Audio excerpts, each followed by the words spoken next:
Je me présente très rapidement. Je m'appelle Vivien. Sur cette chaîne, nous partageons les conseils en amitié, les conseils dans nos relations d'amour, dans nos relations d'amitié, ou dans le vivre dans la communauté. Et nous parlons aussi du développement personnel. Et donc, nous parlons un peu de tout. Bien, ce jour, nous allons encore nous entretenir sur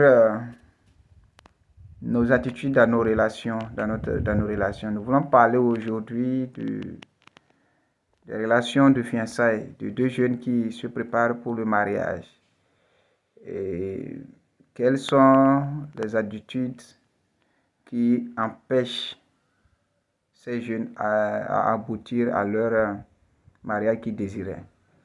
Bien, nous sommes ici dans une nouvelle génération où l'esprit de pardon n'a plus sa place, que ce soit dans nos familles, dans nos maisons, ou que ce soit dans nos relations ou dans nos amitiés. Les gens qui se disent qu'ils sont des vrais amis, en réalité, sont quelquefois là pour profiter de l'un ou de l'autre. Quelqu'un sur qui on pensait ou on comptait que si nous sommes en position de faiblesse, cette personne peut nous redresser. En réalité, c'est une personne qui est là pour ses intérêts.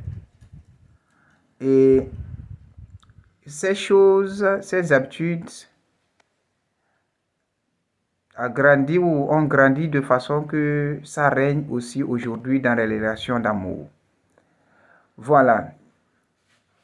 Qui parle de relations d'amour, qui parle de relations amoureuses, parle de deux personnes qui se disent ou qui connaissent mieux leur vision, leur destination, et ils se corrigent mieux pour y atteindre. Et nous sommes quelquefois mal accompagnés. Nous sommes quelquefois avec des hypocrites, soi-disant des personnes sérieuses, qui ne montrent pas réellement, pas vraiment leur côté négatif. Ils gardent leur côté positif seulement à la surface et le côté négatif est caché. Et d'un jour à l'autre, ou une fois que ce qu'ils désirent est fait, ils affichent ce côté négatif qui nuit la vie de l'autre ou qui empêche la vie de l'autre, hein, ou qui enlève la paix à son prochain. Voilà, je voudrais qu'ensemble ici, nous puissions comprendre ces choses. Si nous sommes réellement amoureux ou que nous désirons vraiment rentrer dans la vie d'une personne, il va falloir que nous puissions mieux nous connaître. Si on ne se connaît pas, on risque de faire du mal à l'autre. Si on ne cherche pas à se connaître, on risque de blesser l'autre.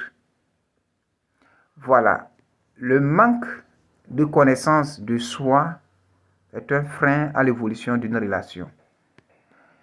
Si on ne se connaît pas, on va toujours rejeter du tort sur notre prétendant ou notre partenaire. Et cela blesse vraiment la personne si cette dernière aussi est vraiment émotionnellement, elle a une émotion sentimentale. Voilà.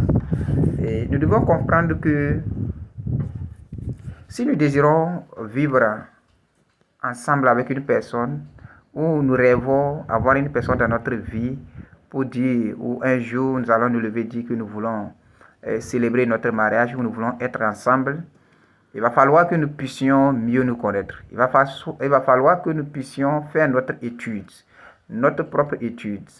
Voilà. Et que nous allons développer certaines compétences, nous allons développer. Une fois qu'on fait, après avoir fini de faire notre étude et qu'on découvre que nous sommes faibles émotionnellement, il va falloir que nous puissions remettre à niveau ce point.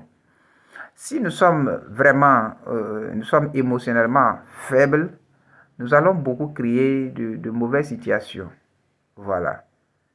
Et donc, pour se lancer dans une relation, il nous faut nous connaître et chercher à connaître notre partenaire.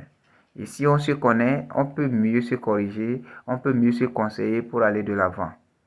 C'est cela que je voulais, c'est en cela que je voulais, ou c'est ce que j'avais pour vous en ce jour. Je vous demande de liker cette vidéo et partager la vidéo et vous abonner à ma chaîne. Nous allons nous voir sur la vidéo prochaine.